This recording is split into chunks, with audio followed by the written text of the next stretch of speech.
Holy moly, it has been a wild ride, and this episode is probably the most dramatic one yet. We didn't get the epic low-orbit battle I was hoping for, but we did get a whole bunch of information as well as another death in the series. In this episode, Marina and Guel head to Earth for negotiations, a new tragic couple may be blossoming, a rat accidentally stitches out the prince, and Lady Prospera makes her move. We have a ton to go over and I can't wait to talk about it. So let's get that spoiler alert out of the way and jump right into episode 19 of The Witch from Mercury.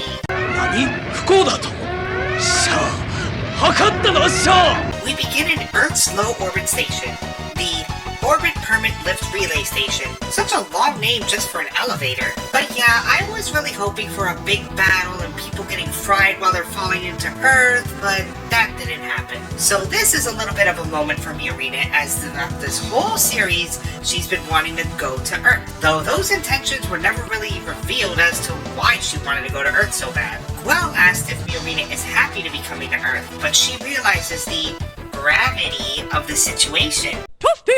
Just then, Kanaji butts in and says he hates it on Earth. Why? Because he's a big guy and Earth's gravity makes him feel uncomfortable. Guel is also interested to see the situation on Earth. You know, because he had such a wonderful time with the Dawn of Fold. Marina asks if he's the same Guel as she knew before, which makes sense. We've seen this guy go through the most character development in this whole series. Guel then says he can't trust Marina to handle the negotiations, and she takes offense to that. Then we see Lady Prospera inside the area. She receives some verified coordinates from Godoy. Apparently her silent right-hand man is well connected in getting information. Just what are these special coordinates? Just wait for it. Godoy also informs Lady Prospera that the Space Assembly League may be onto their activities. With an evil grin, Prospera says that the wait is over and to begin the preparations. This scene alone really sets the tone for Lady Prospera in this episode. She pulls off something that would make the Titans and Zeta Gundam absolutely blush. We then catch up with Suletta for a brief moment. The girl has reached her breaking point and has been secluded in her room. Not only has she not eaten, she's also skipped many of her classes. Earth House students think that it's because of Marina, but it was really because of her encounter with Annie. Till then shows up and says the stables haven't been cleaned and asks where's Martin? Excellent question! Where is Martin? Foot fetish weirdos beware, because this scene was made just for you. Martin is now Cecilia's personal. In this case, he's painting her toenails. Ooh, I'm gonna be all up in those feet. Oh, I'm gonna just be sucking on each one of those tootsies. You can't hide them from me. No. You think you can, but you cannot. See what I mean? Gundam has something for everyone. She even threatens him to do it properly or she will rat him out. Martin is adamant he did nothing wrong, but Cecilia is a master manipulator. She pushes Martin's buttons by calling him and the other Earthians underdogs. And for the second time in this series, he stands up for himself. He wears that underdog title with pride, and people at the top would never understand. He did what he had to do so Earth House didn't sink any lower. Cecilia then gives some sage advice by saying he can't confess to those around him because he gave up hearing Mika's side of the story. She hits the nail on the head, and just as Martin realizes it, she shuts him up by shoving a lollipop in his mouth and tells him to say exactly that to his fellow Earthians. So maybe she is some kind of a weird, wacky student counselor. She has her own weird way, but she knows how to handle a situation like this. Still, for someone who talks so much, I'm still waiting for her to actually do something. Though I will say it's very impressive that she's gained such a fan base solely on looks alone. Literally, all she's done is made snide remarks and sit on that f***ing couch. We then return to Quinn Harbor, the location of the latest violent protest between the Earthians and the Spacians. This must be that permit elevator that was mentioned a few episodes ago. Marina's convoy is escorted by mobile suits along a highway. She's against this show of force as she says it shows aggression towards the protesters. But Kanaji says these people won't cooperate so easily. Prospera then accompanies the convoy while piloting the Ariel. The Ariel has no weapons on it, just as Marina asked. Well, for now at least. Even without weapons, Kanaji points out that it's fearsome enough to keep the protesters in check. Then things start to jump around a bit. We get a glimpse of the real Ellen with Dugan and Shadiq. They're eagerly watching to see what happens during these negotiations. Real Ellen thinks that if the Earthians are crushed by the Gundam, Miorine will get more support. But Shaddiq knows Miorine. That's not her style. And then another jump happens. This time we go to Belmeria with the Chinese dumpling herself, Feng Jun. All of the delicious sweets that you can think of are right in front of them in what Feng calls a girls' night out. Our wonderful Chinese dumpling is just trying to get information out of Belmeria, so she's playing the good cop. By the way, I'm pretty sure she lost weight from the last episode. That or it's just glorious angles. Anyway, so Belmeria insists that she is just an engineer who knows nothing. Feng then mentions that the High Council is planning to forcibly suppress the Veteran group. Worst case scenario, there could be a clash. Feng is trying to prevent that from happening. She then says that if the group loses its position, Belmeria will be used as a scapegoat for breaking the law. Belmeria has to start thinking about number one, but she's a loyal one. Well, for now anyways. She tries to leave, but Guston stands in the way. Will Belmeria crack under the pressure? We'll find out by the end of this episode. Back on Earth, Miorine's convoy pulls up to what looks like some kind of consulate building. Hundreds of protesters angrily greet her, shouting everything from Spacians go home to end the monopoly on permit. No one knows how these protesters got here, and Kanaji wants to regroup until the hostile crowd dispersed. But Miorine points out that none of them are armed, and they just want to have their voices heard. So nice to see her to give the benefit of the doubt to total strangers. If only she treated Suletta with this much thought. Yeah, I know. You Miorine simps will defend her to no end. Go ahead, defend your queen. So Guel exits the vehicle first and is bumped into by a kid. The kid then demands to be given something, but they both realize who each other are. It's Seto from the Dawn of Fold. Before Guel could say anything, Spacian bodyguards drag him away. He picks up the boy's hat and tells Miorine she will have to negotiate on her own. Guel then decides to walk through the crowd, and Kanaji gives chase while ordering his men to protect Miorine. I was wondering when we were going to see a Dawn of Fold appearance. They've been relatively quiet since they escaped that base. Inside the consulate building, Miorine meets members of the Earthian protesters. I don't think they ever got a name for any of these people. I even checked the website when I made this video. Watch them come up with it as soon as I post it. Miorine puts on her best face to greet them, but they are having none of her flattery. Not even a handshake. This is going to be a tougher negotiation than she thought. So she starts to propose that the group's plan is to build a factory that will increase jobs by 30%. But the head protester stops her right there with the chilling statistic of 1,529 people. That's the amount of people that are either dead or missing since the group's security operations. Some very tightened behavior on behalf of the Veteran group. Arresting people without reason, many of them were even tortured. Miorine tries to defend herself by saying that these orders were never given, but that's not going to cut it. She just wasn't informed that these crimes against humanity were happening. The monopoly of permit, along with the proxy wars through war partitioning, it's all been hard for the Earthians. But now, on top of all that, the way these security operations were conducted is the straw that broke the camel's back. The head protester gives his single demand. All Spacians must leave Earth. As I said before, this negotiation is going to be a lot tougher than Miorine thought. It's too bad that the negotiator from Big O wasn't around.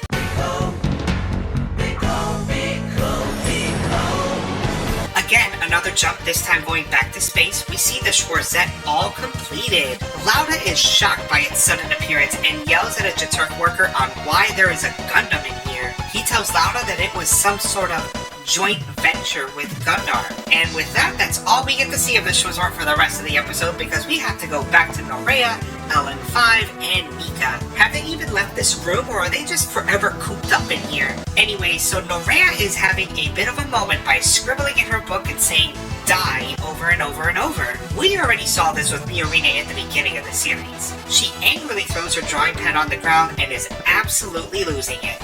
Elan then picks up the book and takes a peek at her impressive sketches. She then snaps and for the third time attacks Elan. She yells and screams, saying that she's going to kill all Spacians, including him. She's having a huge meltdown to the point where she starts crying over the loss of Sophie. She's alone now with no one to turn to. She's afraid of dying, and Mika is confused after witnessing this meltdown by Norea, but Elan says that she would never understand, all the while holding Norea's hand. Oh, is this another moment where I'm supposed to feel sorry for the terrorist? Oh, boo-hoo, boo-hoo. Norea misses Sophie, and the tough exterior she had was just a front because she's afraid to die. Oh, whatever. I could care less for Norea or Elan number 5. Are you really trying to make me feel sympathy for someone who just cold-bloodedly killed a student that was just trying to win a competition? Are you really trying to make me feel sorry for the guy who would assault Suletta just because he was ordered to do so? No. Hell no. Though I'm not going to lie, comrades, as much as I saw this coming, I was hoping it wouldn't. A ship between Norea and Elan 5. We'll just have to see if it pays off. But it's gonna be a huge letdown if these two eventually live at the end. Back to the negotiations, Miorina brings in the prosthetic legs that Gundam has been working on. She boasts that Earthian students of the Astacasia School design and develop them. The head protester is skeptical. Veteran group, which are known as Merchants of Death, now want to sell medical products. Miorina then brings up that just now they demanded all Spacians to leave Earth. That would mean Earthians must also leave space. But Miorina rejects this. If that were to happen, her valuable partners, the Earthians, would be gone. She won't pretend to understand their dire situation, but she is determined to seek dialogue and asks for them to give her a chance. But the lead protester has a valid point. How can they trust her if she doesn't even have a final say in things? Miorina's resolve to become president has only strengthened, but the protester cannot negotiate with her, so he gives her 10 days. All demonstrations will be halted for 10 days. That way the results of the presidential election are clear, and if Miorina wins, negotiations can continue. And thus, with a handshake, the negotiation didn't quite go as planned, but some headway was made to try to bring about peace. A ceasefire is better than an escalation. I sure hope nothing happens later on that'll ruin this. How foreshadowing. We then rejoin Suletta, who is still sulking in her bed and eventually gets up to get herself some food. Choo-Choo catches her and drags her out with everyone else for breakfast. After she's offered some soup, which I'm sure this scene will get a bunch of likes over.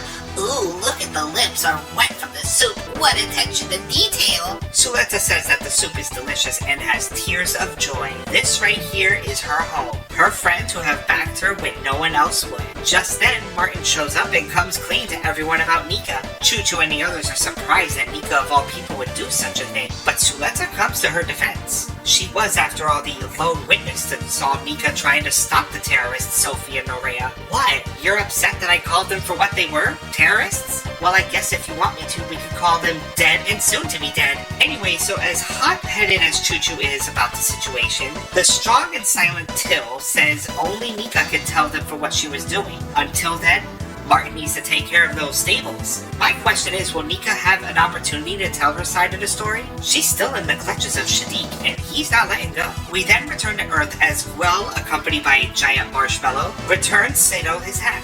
The kid brings up Cynthia and how Gwell made a grave for her. Kanaji then asks the boy if he has seen the Dawn Fold around, but Seto has not. Turns out he left the Dawn Fold and is an official refugee. That was not the answer that Kanaji was looking for, and just as he was about to leave, Seto stops Gwell and asks if he can take him with him to a school where Earthians are taken in. Gwell has no idea what he's talking about, but Kanaji, being a Grassley member, thinks he's talking about the Academy. Gwell then immediately recognizes that as Grassley's child-rearing program, an academy ran by a meritocracy that takes war orphans to re-educate them. Kanaji mentions that Shaddiq and 5 pilots all came from there. This solves the mystery of Shaddiq and his harem squad. We knew that 2 of them were Earthians, but now this confirms that they are all Earthians. Seto insists that they take him to the academy so he can be like the prince. That immediately sets a red flag off for Kanaji. The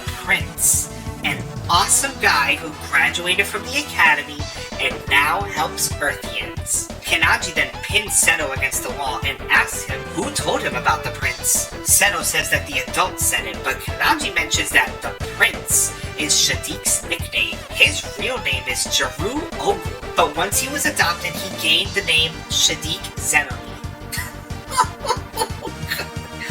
Jaru Ogu? Come on, this is... what? Because of his remarkable skill, he gained the nickname Prince in the Academy. Not a single soul knew about this nickname, but then here's little Seto, an Earthian who lived with the Dawn of Fold, knowing this information. This revelation shocks Guel as he puts 2 and 2 together. He immediately calls Miorina to tell her that Shaddiq is the one behind the attacks on Plant Keta and the open house in Astacasia. He demands for Shaddiq to be arrested, but they don't have concrete evidence. Miorina sends Guel back to the school. If he can find Sirius, that'll be enough evidence to arrest Shaddiq. It's off to Grassley House for a confrontation that'll shake this series up. Everything was going very smooth for Shaddiq, but now the walls might be closing in on him. But with Kenanji going back to space with Guel, there goes my prediction of Olcott versus Kenanji. I'm really striking out on this one. As Guel and Kenanji board the permit elevator back to space, Lady Prospera begins to make her move. She activates the aerial's bits and they emerge from a storage container. Permit score 6 is activated and the Earthians' tank controls are suddenly locked out. The pilots have no idea what's happening as their machine moves on its own to aim at the aerial. A shot is fired across the city and slams next to the aerial. The Earthians are confused by the sudden attack as no one has issued an order, nor did the pilot fire it on his own. Prospera then reports that they are under attack by the demonstrators. Because she's unarmed, she will be evacuating. The aerial collects its gun bits and blasts away from the city. But where is she going? Get ready, comrades, because a whole lot of is about to be revealed. This scene cuts between the interrogation of Belmeria and Lady Prospera conducting her own mission. Fang asks why Quinn Harbor. Did Miorina and Prospera really go there for the purpose of negotiations? Or was there something else? Prospera retrieves the aerial's beam rifle and ignores a call from Miorina. She then busts the door down from a hidden hangar, and inside this hangar are dozens of Gundam units. More specifically, the pre-production models of the Lefert. These are the same machines that we saw during the prologue episode. Fang explains that the Gundams used in the terrorist attacks are formerly from Ox-Earth, the now defunct original manufacturers of Gundams. Those Gundams were to be used by the Space Assembly League to forcibly suppress the Benerit group. The aerial then takes out its big gun and blasts every single one of those Gundams to smithereens. The explosions cause more confusion between the Earthians and the Spacians, to the point where the Earthians start firing upon the Spacian mobile suits. As this is going down, Fang pleads one more time to Belmeria to help her. She is trying to avoid the worst case scenario of war between the League and the group. As more and more Spacian mobile suits are attacked, despite not being authorized to fire, they return fire. Witnessing all of this is Miorina and the lead protesters. They asked her if she tricked them, but she denies it. Still, that is not going to help the situation as talks break down. The lead protesters leave the room in a huff. Back to Belmeria, she has squealed to Fang. She told her that Plant Keta is where she will find Quiet Zero. They hurry to Plant Keta, but suddenly a gunshot is heard. Fang was shot from behind by Godoy. In a last-ditch effort, Fang pushes Belmeria out of the way and tells Gusta to take her. As the door closes, she is shot multiple times by Godoy. I'm pretty sure this is the last that we'll be seeing of Fang. This whole scene was incredible from start to finish. Vast Home of the Titans would have been very proud of Prospera's tactics. I wasn't expecting Fang to be killed here though. Godoy is clearly going to chase Belmeria and Gusta, so we'll have to wait and see what happens next for Belmeria. I have a feeling she is going to be an unfortunate end. After the skirmish, the city is left in ruin. Tanks are now twisted metal, dead bodies scatter the area, and a lone child cries with a mobile suit standing in the background. Everyone witnessed this debacle in the Astacasia school. The usually confident and smug Shaddiq looks like he's really feeling the pressure. Hanao called for a ship and the harem squad. Shaddiq blames Guel for corrupting Miorina. Finally in Earth House, Choo-Choo blames Miorina for letting such a massacre happen. Pause here and you can read the headline on the news broadcast. We have ourselves a reversal of the AU versus the Titans. Suletta then realizes what Annie meant. She knew this is what Mother would do, so it was to protect her from the conflict, even if it's not the best way. There it is! They just had to say the title in the episode. Before this episode ends, we see Miorina looking at the flaming destruction of the city, and she blames herself for the carnage. Whew! That was a ton to go over, but what a revealing episode! I didn't think that we would be seeing these pre-production LaFerts make an appearance again. But with just one hangar destroyed, will we be seeing more of these mobile suits? Also, I don't know how to feel about the sudden emergence of the Space Assembly League. Like, they were always in the background, and now all of a sudden they're thrown in the spotlight wanting to take out the Benerit group. As for the aerial, I know I gave Annie a hard time before, and I'm still sticking with it. I see Shalette's realization as a bit of a cop-out. Oh, she did it to protect me. I'm still very skeptical, considering all of the dead Annies are working towards building a future for Annie. Maybe my mind will change again as we continue in this journey, but as of right now, I'm still sticking to my guns to take the aerial out by the end of this series. Overall, I really liked this episode. I didn't have too many gripes about it, just slight disappointment after hyping myself up to see more action. But with Hanao telling Shaddiq that the Harem Squad is coming, maybe we'll get that lower orbit battle after all. It could go many different ways with only 6 episodes to go. I'm beginning to think that there's going to be a surprise season 3. At least that's my wishful thinking. Anywho, comrades, that's the video. Please let me know what you think down below. Did anything catch you by surprise? Are you looking forward to a bloody finale? And when the hell are we going to finally see the Schwarzette in action? Tick-tock, comrades! Not many episodes left to show off what this Gundam can do. Maybe we'll get a good look at the next episode, The End of Hope. Oh, come on, with a title like that? There's got to be some mayhem coming our way. Until next time, comrades, bye! Congratulations, you made it to the end. The cringe is over, unless you want more. Do it. Click those videos in the box. Do it. Do it. どけ